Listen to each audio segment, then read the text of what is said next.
दुकानदार, बाबा हमारा काम नहीं चल रहा, कृपया करें। राजू, अब जो भी दान के लिए लाए हैं बाबा के चरणों में रखें और बाबा से गुरु मंत्र लें।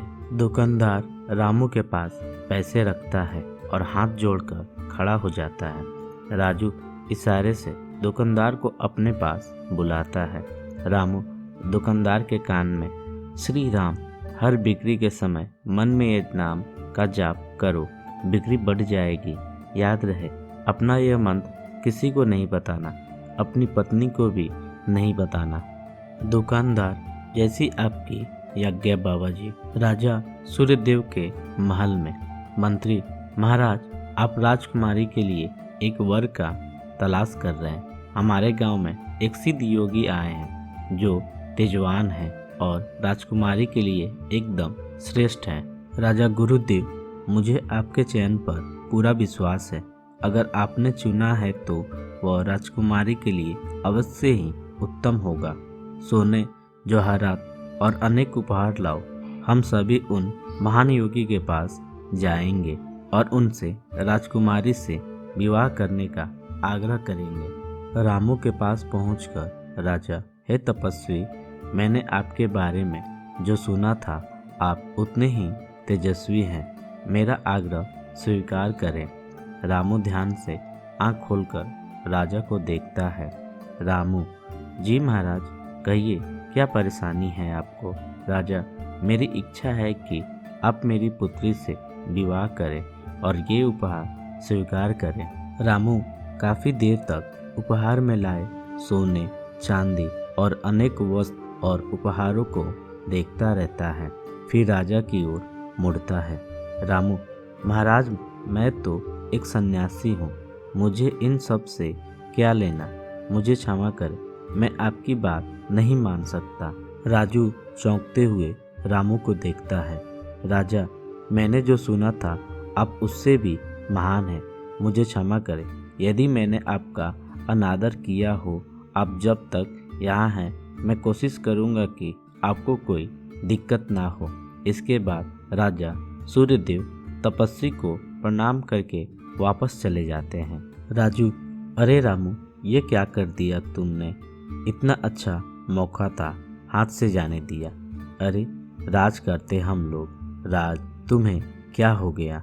रामू, मैं यही सोच रहा था, लेकिन फिर मैंने सोचा कि इतने दिनों से ईश्वर का नाम लेते लेते इतना तो समझ आ गया कि ईश्वर के नाम अमृत में ऐसा क्या है जो मीठा सारा राजसी ठाठ छोड़कर बैरागन बन गई।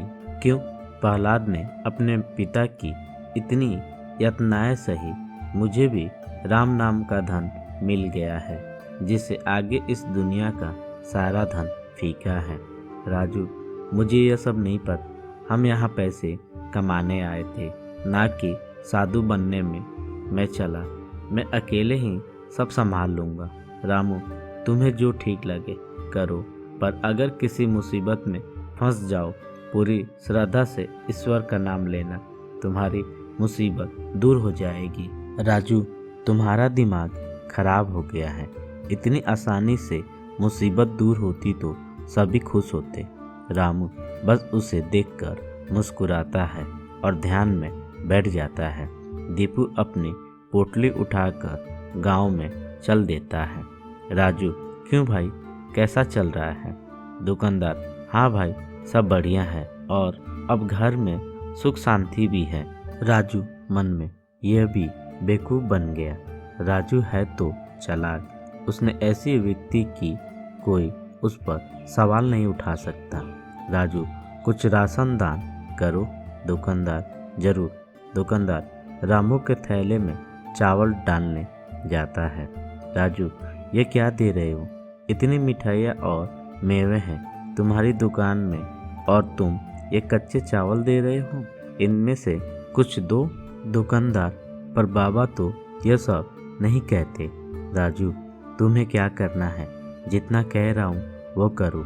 राजू आगे जाता है और सोनार की दुकान पर जाकर रुक जाता है। राजू, और भाई, कैसी चल रही है तुम्हारी दुकानदारी। सोनार, बाबा की कृपा से सब बढ़िया चल रहा है। कहिए क्या सेवा करो। राजू, बाबा के लिए कुछ दान दो। राजू मन में, इससे पहले कि इन्हें मेरी असलियत का पता चले, इनसे तगड़ा दान लेकर गांव से गायब हो जाऊंगा। फिर ये लोग रामू के पीछे पड़ेंगे तो उससे समझ आएगा। राजू फिर से, बाबा के लिए कुछ दान दो। सोनार पैसे निकाल कर देने लगता है। राजू, अरे ये क्या भीख दे रहे हो? बाबा की कृपा से तुम्हारी दुकान चल रही है। इतने सारे जवाहरात हैं, इनमें से कुछ कीमती सा, जितना दोगे उससे ज़्यादा मिलेगा। सोनार मन में, ये बाबा को क्या हो गया है? कोई नहीं, बाबा को देने से मेरा क्या घट जाएगा। सोनार एक सोने का हार राजू को देता है।